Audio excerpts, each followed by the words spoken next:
नमस्कार दोस्तों, जय हिंद, वंदे मातरम। स्वागत है आपका अपने टीटी फैमिली शिक्षकों के परिवार जायसवाल कोचिंग सेंटर पर, पावर्ड बाय शिक्षा ही प्रकाश है। साथियों, आज हम बात करेंगे गणित पेडागोजी के टॉप 100 प्रश्न की बात करेंगे। गणित पेडागोजी के महत्वपूर्ण 100 MCQs by Jaiswal coaching centre रहेंगे। इसमें प्रीवियस ईयर में पूछे गए प्रश्नों को भी कंबाइन किया गया आपके, और साथ ही साथ इंपॉर्टेंट क्वेश्चन है जो हर बार हर शिक्षक भर्ती में प्रश्न आते हैं। तो यहाँ पे पेडागोजी के आपके 8 से 10 नंबर जो है इस क्लास से, इस इम्पॉर्टेंट वीडियो से आपके कंप्लीट हो जाएंगे। जिनको भी मैथ्स पेडागोजी में 8 से 10 नंबर कंफर्म करना है तो ये 100 क्वेश्चन बहुत इंपॉर्टेंट है। तो चलिए देर न शुरुआत करते हैं, सभी 100 क्वेश्चंस करेंगे। बाकी सभी क्वेश्चन को कंबाइन किया गया जो अभी तक आपके 2011 से लेके अभी तक आपके एग्जाम में पूछे गए हैं। सभी जो है शिक्षक भर्ती में इंपॉर्टेंट क्वेश्चन को कंबाइन किया गया, इसलिए आपका इंपॉर्टेंट हो जाता है। चलिए शुरुआत करते हैं। यहाँ पे प्रश्न में पिछले ईयर में पूछा गया था कि क्रम विकास की त्रुटि कौन होती है। तो क्रम विकास में त्रुटि आपकी मूल्यांकन त्रुटि कहलाती है। क्रम विकास की त्रुटि इनमें से कौन होगी, तो मूल्यांकन त्रुटि जो होती है वह क्रम विकास की त्रुटि कहलाती है। और इसके साथ साथ गणित की सभी शाखाओं में सबसे प्राचीनतम शाखा जो होती है, ये अक्सर कन्फ्यूजन होता है लोगों को, तो अंक गणित करना है, ठीक है। सबसे प्राचीनतम शाखा में आपके अंक गणित आती है। इसके बाद प्रश्न आता है कि रेखा गणित में प्रायोगिक स्तर पर प्रयुक्त होने वाली शिक्षण विधि कौन सी होती है। तो यहाँ पे ध्यान देना, हमें प्रायोगिक स्तर पर प्रयुक्त होने वाली पूछा गया है, तो यहाँ पे प्रदर्शन विधि हो जाएगा, क्योंकि प्रायोगिक स्तर में आपका प्रदर्शन विधि होती है रेखा गणित की अगर बात करते हैं। सभी कमेंट कीजिएगा, सभी मित्रों को जय हिंद, वंदे मातरम। साथियों, अगला प्रश्न आ चुका है कि एक अच्छी मूल्यांकन विधि वह है जिसमें देखा जाता है, कोई भी अच्छी मूल्यांकन की विधि क्या होती है जिसमें क्या देखा जाता है, जिसमें आपके बालक के व्यवहार में परिवर्तन करने की विधि हो, वह आपकी अच्छी मूल्यांकन की विधि होगी। क्योंकि बालक के व्यवहार में जो परिवर्तन कर देता है वह सबसे अच्छे मूल्यांकन की विधि मानी जाती है। अगला प्रश्न है जो प्रीवियस ईयर में पूछा गया प्रश्न था कि विधि का प्रतिस्थापन प्रारंभ में किसके द्वारा अपनाया गया था। तो पामर के द्वारा अपनाया गया था। किसके द्वारा, क्या प्रश्न पूछा गया था कि विधि का प्रतिस्थापन प्रारंभ में किसके द्वारा अपनाया गया था, तो वह पामर के द्वारा अपनाया गया था। किसी भी प्रश्न पर डाउट हो बेफिक्र आप लोग कमेंट कर सकते हैं, फीडबैक कर सकते हैं। अगला प्रश्न साथियों कि जैकेल एल मोरेनो का संबंध किसी विधि से है, तो समाज मिति विधि से है। समस्या समाधान विधि का सोपान अगर पूछा जाता है तो सभी लोग जानते हैं समस्या विधि के सोपानों में से आपका एक निष्कर्ष निकालना कहला जाता है। अगला जो अक्सर एग्जाम में प्रश्न आता है कि गणित की विषय की विशेषता क्या होती है। तो गणित विषय की विशेषता तर्कपूर्णता होती है, परिणामों की निश्चितता होती है और शुद्धता होती है, तीन चीज़। और गणित विषय की विशेषता पेडागोजी में पूछा ही जाता है। और जिनको भी हमारे कोचिंग सेंटर की टॉपर नोट्स चाहिए जो आपकी तैयारी को और इम्प्रूवमेंट कर देगी, क्योंकि बहुत कम समय बचा है, कम समय में ज़्यादा तैयारी कैसे कर सकते, टॉपर नोट्स के द्वारा की जा सकती है। तो जिनको भी टॉपर नोट्स चाहिए 9630689598 इसमें आपको व्हाट्सएप मैसेज करेंगे, व्हाट्सएप मैसेज हाई कर दीजिएगा, आपको पूरा डिटेल मिल जाएगा कैसे आपको टॉपर नोट्स प्राप्त हो जाएगी, ठीक है। अगला प्रश्न की बात करते हैं, ये भी प्रीवियस ईयर में पूछा गया प्रश्न था कि शिक्षकों के संदर्भ में दो सबसे सामान्य मूल्यांकन विधियों को निम्नानुसार सूचीबद्ध किया गया है। तो वो दो कौन है, तो शिक्षकों यानी आपके अनुसार देखा जाए तो दो सबसे सामान्य मूल्यांकन विधियों को सूचीबद्ध जो किया गया है वह रचनात्मक आकलन और सारांशित आकलन कहलाता है। ये पिछले ईयर में आया हुआ प्रश्न है, इसलिए इंपॉर्टेंट क्वेश्चन है, फिर से रिपीट हो सकता है, पूछा जा सकता है। प्रश्न चिंता, बोध, तर्क शक्ति, विश्लेषण की क्षमता बढ़ाने वाला विषय वह आपका गणित ही कहलाता है। और आपको पता है जो दिया गया है ना, चाहे चिंता, बोध, तर्क शक्ति, विश्लेषण, इन टॉपिकों से मैथ्स पेडागोजी में प्रश्न पूछा जाता है। तो ध्यानपूर्वक प्रत्येक टॉपिक को समझना है, प्रत्येक क्वेश्चन को समझना है, क्योंकि ये 100 प्रश्न आपके 8 से 10 नंबर दिलाने वाले हैं। और 8 से 10 नंबर मतलब सिलेक्शन, क्वालिफाइड होना। अगला, गणितीय निष्कर्ष सर्वमान्य होते हैं क्योंकि गणितीय निष्कर्ष क्यों सर्वमान्य होते हैं, क्योंकि गणितीय निष्कर्ष जो होते हैं वह तर्क पर आधारित होते हैं। किस पर होते हैं, तर्क पर आधारित होते हैं।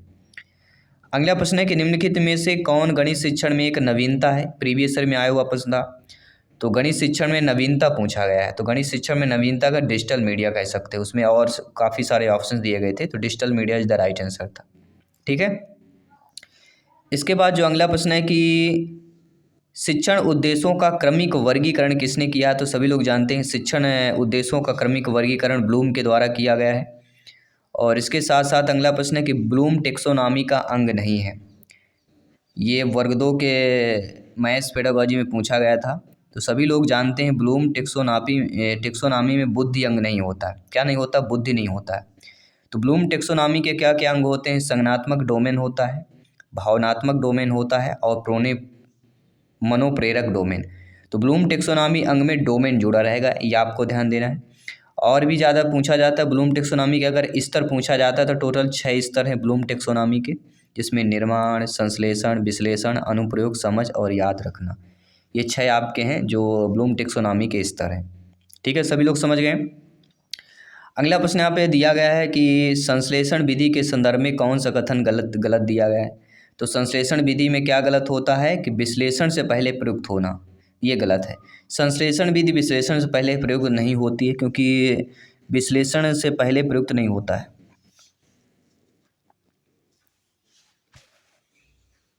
तो संश्लेषण विधि के संदर्भ में गलत दिया गया, विश्लेषण से पहले प्रयुक्त होती है। मतलब संश्लेषण विश्लेषण पहले, विश्लेषण क्या होती है? बाद में होती है।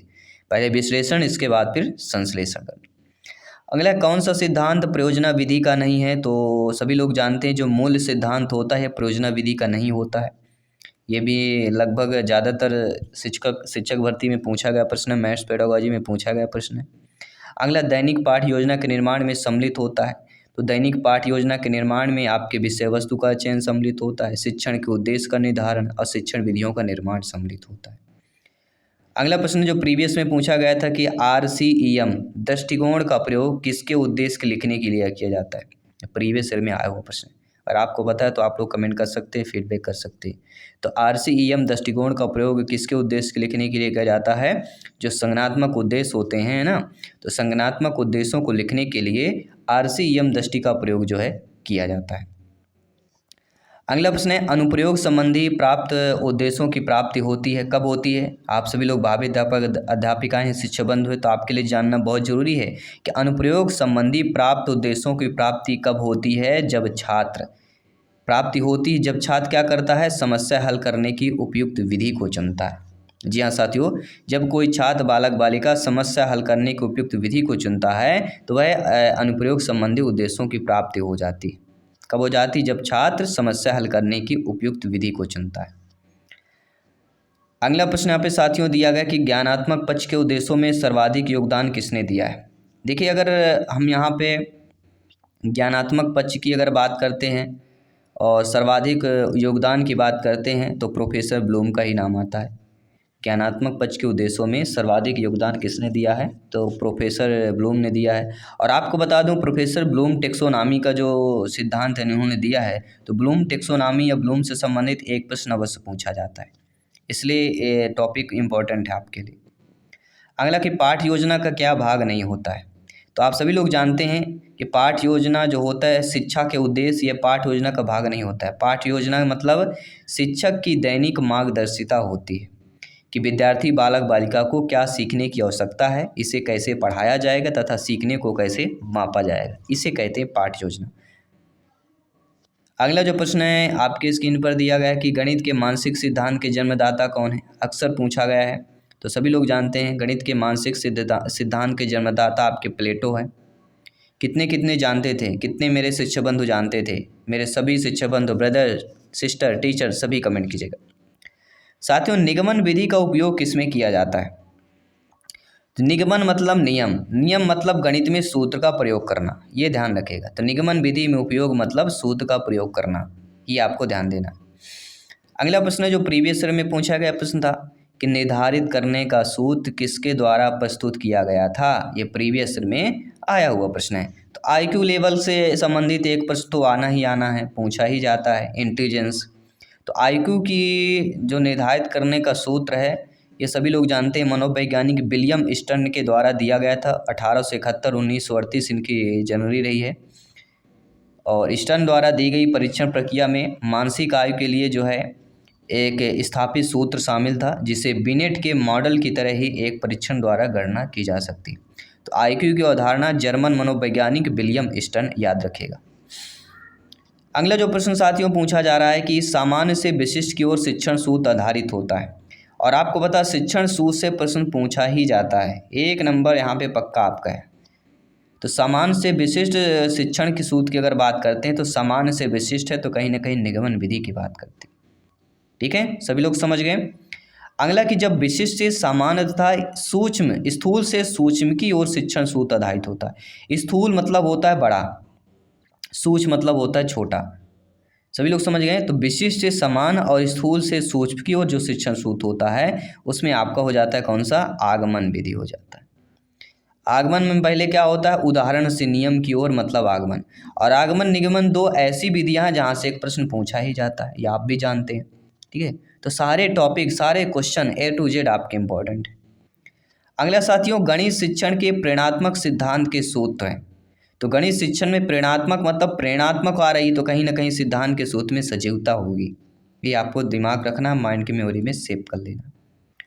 अगले कि गणित शिक्षण के लिए पाठ्य योजना का निर्माण क्यों आवश्यक होता है, ये भी आपके लिए जानना जरूरी है, क्योंकि आप सभी लोग भावी अध्यापक अध्यापिकाएं हैं, शिक्षक बंधु हैं। तो गणित शिक्षण के लिए पाठ्य योजना का निर्माण इसलिए आवश्यक होता है क्योंकि विषय वस्तु का विकास सुव्यवस्थित ढंग से किया जा सके। सभी लोग समझ गए, बहुत बहुत धन्यवाद सभी का। सभी लोग लाइक शेयर करते रहिए, फीडबैक करते रहिए, क्योंकि यहाँ पे सिलेक्शन सर्वोपरि है। अगला प्रश्न आपके स्क्रीन पर है। साथियों, रेखा गणित में कौन से आयाम को प्रमुख स्थान दिया गया है। तो अगर रेखा गणित की बात की जाती तो रेखा गणित में प्रमुख स्थान आकार, विस्तार और स्थिति, इन तीनों पर दिया गया है। रेखा गणित का संबंध आकार, स्थिति और स्थिति, ये आपको ध्यान देना। अगला कि गणित विषय का सबसे अधिक संबंध किससे होता है, तो ये नॉर्मल सी बात सभी लोग जानते हैं, गणित विषय का संबंध विज्ञान से होता है। अगला प्रश्न है कि वह उद्देश्य जो शिक्षक गणित पढ़ाने के बाद कक्षा में ही प्राप्त कर लेता उसे क्या कहते हैं, अक्सर पूछे जाने वाला प्रश्न।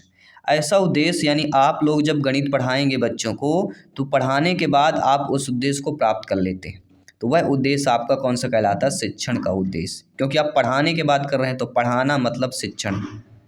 अगला प्रश्न है, गणित शिक्षण में मूल्यांकन में ब्लूप्रिंट क्या होता है, और ब्लूप्रिंट से संबंधित प्रश्न पूछा ही जाता है।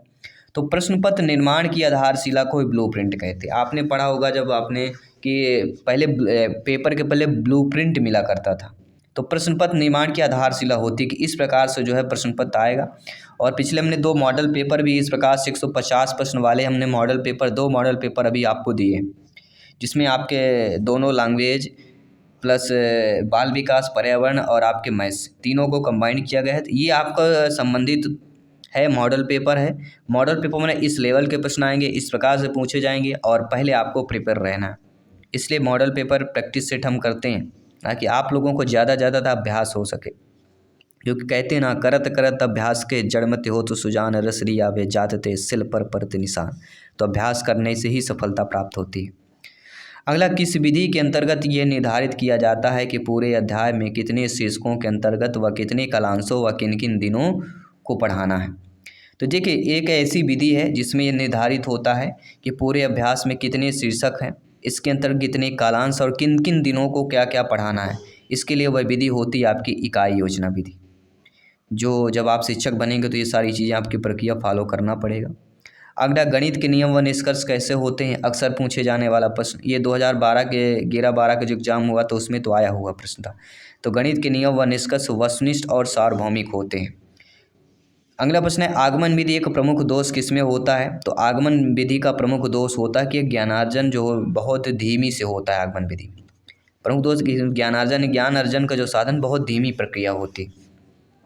और आपको होता होगा कि 2015 या 14 के पहले जो एग्ज़ाम हुआ करते थे बहुत इजीली लेवल होता है, क्योंकि जो पढ़ने का तरीका, एक यूट्यूब उतना नहीं था, ना ही अगर सोशल चीज़ें थी, केवल ऑफलाइन ज़्यादातर क्लासेज होती थी, वो भी ऑनलाइन जो क्लासेज बहुत कम होती थी, बड़े बड़े शहरों में होती तो बहुत कॉस्टली होती थी। ठीक है, बहुत पैसा, जो चीज़ हम कर रहे हैं ना इसके लिए आपको 5-5, 10-10 हज़ार रुपये सिलेबस में देना पड़ता था। लेकिन आज वही चीज़, ऐसी चीज़ें आई हैं, डिजिटल युग आया कि हम फ्री क्लासेज आपको प्राप्त करा रहे हैं। ठीक है, क्योंकि ये टीटी फैमिली शिक्षकों का परिवार है। तो बहुत पहले और आज में बहुत परिवर्तन हो चुका है पिछले 8 से 10 सालों में, तो इसलिए ध्यानपूर्वक समझना है प्रत्येक प्रश्न को। इतना आसान नहीं है साथियों क्वालिफाइड करना, लेकिन जब अभ्यास करेंगे तो वह आसान हो जाता है। तो आगमन विधि का प्रमुख दोष ज्ञानार्जन जो होता है बहुत धीमी गति से होता है। और इसके साथ साथ अगला प्रश्न और भी इम्पोर्टेंट हो जाता है, क्योंकि कई बार पूछा गया है कि गणित के अध्याय में बच्चे में किस गुणों का विकास होता है। तो गणित के अध्याय से एक बच्चे में किस प्रकार का गुण होता है, तो गणित का अध्याय जो होता है उसमें बच्चे में आत्मविश्वास, तार्किक सोच और विश्लेषक सोच, 3 पॉइंट, आत्मविश्वास, तार्किक सोच और विश्लेषक सोच, गणित के अध्ययन में इन 3 गुणों का विकास होता है बच्चे का। अगला प्रश्न यहाँ पे दिया कि गणित सभ्यता और संस्कृति का दर्पण है, यह कथन किसने कहा? तो हागवेन ने कहा है। ये भी कई बार पूछा गया है आपके एग्जाम में। तो गणित सभ्यता और संस्कृति का दर्पण है, किसने कहा है? हागवेन ने कहा है। जो शिक्षक भर्ती की तैयारी कर रहे हैं, अगर ये प्रश्न नहीं देखेंगे, प्रश्न रिवीजन नहीं करेंगे तो नामुमकिन हो जाएगा, क्योंकि अक्सर ये रिपीट होने वाले प्रश्न भी कंबाइंड किए गए हैं। तो उपलब्ध परीक्षण व नैदानिक परीक्षण में क्या अंतर होता है? ये भी अक्सर पूछा जाता है, आप सभी लोग जानते हैं। तो उपलब्ध और नैदानिक परीक्षण में जो अंतर हो, केवल उद्देश्य का अंतर होता है। ये पिछली बार आया हुआ प्रश्न था, ध्यान रखिएगा। त्रिभुज की रचना है तो आवश्यक उपकरण या सामग्री क्या होनी चाहिए? आप जब गणित के मान लीजिए अध्यापक बने, क्योंकि प्राइमरी में कोई सब्जेक्ट नहीं होता कि आप इसके सब्जेक्ट, आपको 5 सब्जेक्ट पढ़ाना पड़ेगा। विज्ञान भी पढ़ाना पड़ेगा, सामाजिक विज्ञान भी पढ़ाना पड़ेगा, गणित भी, हिंदी भी, अंग्रेजी भी, सब कुछ आपको पढ़ाना पड़ेगा। तो त्रिभुज की रचना है तो आवश्यक जो उपकरण और सामग्री होती है, सबसे पहला तो कंपास होता है, फिर पैमाना और पेंसिल। 3 चीज़ें बहुत ज़रूरी है। कंपास इसलिए शामिल किया क्योंकि कंपास के अंदर सारी चीज़ें आ जाती हैं, पटली, पेंसिल, वो सारी चीज़ें, ठीक है। तो वस्तुनिष्ठ परीक्षा की सर्वाधिक महत्वपूर्ण विशेषता क्या होती है? देखिए, वस्तुनिष्ठ जैसे परीक्षा होती है, जैसे आपके में होता है, तो वस्तुनिष्ठ में परीक्षा। अगला जो प्रश्न है, वस्तुनिष्ठ परीक्षण की सर्वाधिक महत्वपूर्ण विशेषता होती है। तो वस्तुनिष्ठ परीक्षण की सर्वाधिक जो महत्वपूर्ण विशेषता कहलाती है, वह हमारी वैधता कहलाती है। अगला प्रश्न है, मूल्यांकन का निकटतम संबंध किससे होता है? तो मूल्यांकन का निकटतम संबंध आपके उद्देश्य होता है। इसके साथ साथ आपका अगला प्रश्न है कि मनुष्य के जीवन की गतिविधियों में गणित का सर्वाधिक उपयोग होता है। तो मनुष्य के जीवन की गतिविधियों में देखा जाए, गणित का सर्वाधिक उपयोग सामाजिक व आर्थिक दोनों रूपों में होता है। अगला, कौन सा कार्य अध्यापक से संबंधित नहीं है? तो बजट बनाना यह अध्यापक का कार्य नहीं होता है, ठीक है। अगला प्रश्न है, सर्वाधिक प्रभावशाली शिक्षण सामग्री कौन सी कहलाती है? तो सबसे सर्वाधिक प्रभावशाली जो शिक्षण सामग्री, वह कहलाता है प्रत्यक्ष अनुभव, जो सबसे इम्पोर्टेंट हो जाता है। अगला, छात्र गणित की गणना में गति प्राप्त कर सकते हैं। किस प्रकार से जो है गणित की गणना में गति प्राप्त कर सकते हैं? वह अभ्यास के द्वारा, प्रैक्टिस के द्वारा। तो कोई भी छात्र, बालक, बालिका है, गणित की गणना में गति तभी प्रदान कर सकता है जो वह बालक अभ्यास करता है, प्रैक्टिस करता है। इसलिए हम आपसे भी करते हैं प्रैक्टिस और अभ्यास, इसीलिए बार बार करते हैं। आप लोग भी इसी तरह अभ्यास करते रहिए, डेली क्लास अटेंड करिए, क्योंकि सिलेक्शन यहाँ पे 101% पक्का है। और आउट ऑफ 150 में अगर आप लोगों को 125 प्लस का स्कोर प्राप्त करना है, ये सारी चीज़ें इंपॉर्टेंट हो जाती हैं, आने वाली क्लासेस भी इंपॉर्टेंट हो जाती है। अगला प्रश्न है, गणित की प्रकृति एवं संरचना में कौन सी विशेषता नहीं होती है? तो आप सभी लोग जानते हैं, गणित की सभी शाखाओं का मूल आधार समुच्चय सिद्धांत भाषा होता है। अगला प्रश्न है, गणित सभी विज्ञानों का द्वार कुंजी है, किसने कहा? मैंने कहा था ना, एक आता है रोजर बेकन का कथन, ठीक है। तो गणित सभी विज्ञानों का द्वार और कुंजी अगर शब्द आएगा तो फिर रोजर बेकन का कथन हो जाता है। ये भी नोट कर लेना, ये भी कई बार पूछा गया प्रश्न, रिपीट हुआ प्रश्न है। अगला, ज्ञानात्मक पक्ष में सबसे उच्च उद्देश्य किसे माना गया है? तो ज्ञानात्मक पक्ष में जो है सबसे उच्च उद्देश्य जिसे माना गया है, वह हमारा कहलाता है मूल्यांकन, इवाल्युएशन की बात करते हैं। अगला जो प्रश्न है, समान से विशिष्ट का सिद्धांत किस में प्रयोग होता है? तो समान से विशिष्ट का सिद्धांत की अगर बात करते हैं, ये सभी लोग जानते हैं, निगमन विधि, नियम से उदाहरण की ओर जो चलती है, रूल्स टू एग्जाम्पल नियम की बात करते हैं। तो समान से विशिष्ट का सिद्धांत निगमन विधि में जो है प्रयोग होता है। अगला प्रश्न है कि गणित में किस विधि में हम पराया सूत्र तथा नियमों की सहायता लेते हैं? तो हम सभी लोग जानते हैं, गणित में जो विधि और पराये सूत्र की अगर बात कर रहे हैं तो कहीं ना कहीं निगमन विधि की बात करते हैं। तो गणित में निगमन विधि में हम जो है पराये सूत्र और नियमों की सहायता लेते हैं। तो यहाँ पे हमारा जो है निगमन विधि सही हो जाएगा। इसी के साथ ही हम बात करते हैं छोटी कक्षाओं में गणित विषय में रुचि उत्पन्न करने के लिए पढ़ाने का तरीका कैसा होना चाहिए। देखिए, जब आपकी नियुक्त होगी, आप लोग अध्यापक अध्यापिका बनेंगे, शिक्षक बनेंगे, टीचर्स बनेंगे, तो जब आप छोटी कक्षाओं में पढ़ाने जाएंगे तो गणित विषय में अगर बच्चों को जो है रुचि उत्पन्न करना है, और अक्सर हमारे यहाँ देखा जाता है कि मैथ्स में बच्चे जो है पीछे रह जाते हैं, रुचि ही नहीं लेते हैं, तो उनको रुचि उत्पन्न कराना है। उसके लिए पढ़ाने का तरीका आप क्या अपनाएंगे? उसके लिए पढ़ाने का जो तरीका होना चाहिए वह मनोरंजन एवं खेल संबंधी होना चाहिए। बच्चों को मनोरंजन पूर्वक समझाना चाहिए, पढ़ाना चाहिए, खेल खेल में पढ़ाना चाहिए, जिससे बच्चे क्या है, जिज्ञासु प्रवृत्ति के होते हैं, जिज्ञासा लेते हैं, सीखने की कोशिश करते हैं। अगला प्रश्न है, यदि एक विद्यार्थी गणित विषय कई बार अनुत्तीर्ण हो जाता है तो यह जानने के लिए कि गणित की किस शाखा में वह कमजोर है, इनमें से कौन सी विधि का उपयोग में लेंगे? देखिए, आप शिक्षक हैं, तो एक विद्यार्थी गणित विषय में अगर कई बार अनुत्तीर्ण होता है तो यह जानने के लिए कि गणित की किस शाखा में बच्चा कमजोर है, तो इनमें से कौन सी विधि आप लोग अकॉर्डिंग टू टीचर अगर बात करें तो कौन सी विधि आप उपयोग में लेंगे, तो वह हमारी विधि कहलाती है उपचारात्मक तरीका। क्योंकि बच्चा कमज़ोर है तो ये आपको उपचार करना है। जब भी कहीं भी हमारी चोट लग जाती है तो हम कहीं ना कहीं उपचार कराते हैं, तो ये एक चोट ही होता है। जो बच्चा सीख नहीं पाता उससे उपचारात्मक तरीका आपको अपनाना चाहिए। अगला, एक शिक्षिका विद्यार्थियों से पत्तियों को एकत्र करने और समित पैटर्न की पहचान करने के लिए कहती है। यह कार्य शिक्षिका के किस प्रयास को दर्शाता है? देखिए, आप शिक्षिका हैं और अपने बच्चों को, बालक बालिकाओं, विद्यार्थी शिक्षार्थियों से पत्तियों के एकत्र करने और सम्मिलित पैटर्न की पहचान करने के लिए कहती हैं। ये जो कार्य शिक्षिका द्वारा प्रयास किया जा रहा है, यह दर्शाता है वास्तविक जीवन को गणितीय अवधारणाओं के साथ जोड़ने संबंधी को दर्शाता है। अगला जो प्रश्न है कि एक गणित जो है शिक्षिका संकल्पना पढ़ाते समय विद्यार्थियों के अक्सर पृष्ठ पोषण लेती है। अक्सर देखा होगा आपने, डीएड बीएड किया है तो आपने 6 मंथ का या होता है यहाँ पे आप लोगों के लिए, तो जब आप लोग विद्यालय में पढ़ाए होंगे, ठीक है, तो एक गणित शिक्षिका संकल्पना पढ़ाते समय विद्यार्थियों को अक्सर जो पृष्ठ पोषण लेती है वह क्या होता है? इस क्रिया को रूपक आत्मक आकलन कहा जा सकता है। क्या कहा जा सकता है? इस क्रिया को रूप आत्मक आकलन कहा जा सकता है। अगला प्रश्न यहाँ पे दिया गया है कि गणित की प्रकृति कैसी होती है? तो सभी लोग जानते हैं गणित की जो प्रकृति होती है वह आपके तार्किक रूप में होती है। अगला प्रश्न है अभ्यास शिक्षण किस में सहयोग करता है? तो अभ्यास शिक्षण जो होता है वह सैद्धांतिक ज्ञान का उपयोग करने की क्षमता का विकास करने में सहयोग करता है। अगला, क्रियात्मक गणित का महत्व क्या होता है? तो क्रियात्मक गणित का महत्व सभी लोग जानते हैं, इस नाम से ही हमारा छिपा हुआ है। क्रियात्मक मतलब स्वयं करके सीखना। तो क्रियात्मक गणित का हमारा महत्व क्या हो जाता है? स्वयं करके सीखना क्रियात्मक गणित का महत्व हो जाता है। अगला, गणित की भाषा का अंग क्या होता है? तो सभी लोग जानते हैं गणित की भाषा का अंग जो होता है संकेत, सूत्र, संख्या, चर की बात करते हैं। अगला जो प्रश्न है गणित शिक्षण का जो है किस विषय में महत्व होता है? तो गणित शिक्षण में आपके समुदाय, सिद्धांत एवं तर्क विज्ञान पर अत्यधिक महत्व होता है। अगला है अंक गणित शिक्षण की उपयुक्त विधि कौन सी होती है? तो अंक गणित की अगर शिक्षण विधि जो उपयुक्त मानी जाती है वह कहलाती है विश्लेषण विधि। कौन सी कहलाती है? विश्लेषण विधि की बात करते हैं। एक अध्यापक कक्षा शिक्षण में किस उद्देश्य को प्राप्त करता है? तो कोई भी अध्यापक जो है कक्षा शिक्षण में ज्ञानात्मक, भावात्मक और मनुष्य चालक उद्देश्य की प्राप्त करता है। अगला है गणित शिक्षण में अध्यापक की मुख्य भूमिका क्या होती है? तो अगर एक आप मैथ्स के टीचर हैं, एक गणित के अध्यापक हैं, अध्यापिका हैं, तो जो आपकी मुख्य भूमिका होती है वह आपके दार्शनिक मित्र परामर्श के रूप में होती है। अगला जो प्रश्न है कि गणित शिक्षण की उपयुक्त विधि कौन सी मानी जाती है? तो गणित शिक्षण की उपयुक्त विधि आपकी आगमन निगमन विधि, दोनों विधियां ये मानी जाती है।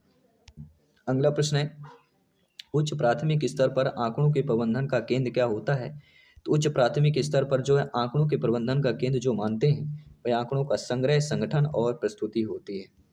साथ ही साथ अगला प्रश्न है गणित में समस्या के समाधान का सर्वाधिक जो उपयुक्त तरीका क्या है, क्या नहीं होता है? तो हम सभी लोग जानते हैं कि कोई भी मैथ्स के प्रॉब्लम्स जो होते हैं, गणित की जो समस्या होती है उसमें समाधान का सर्वाधिक जो उपयुक्त तरीका नहीं होता है वह रट लेना। तो रट लेना यह उपयुक्त तरीका आपका नहीं होता है। तो रटना सभी लोग जानते हैं पेडागोजी में नेगेटिव एक नकारात्मक माना जाता है।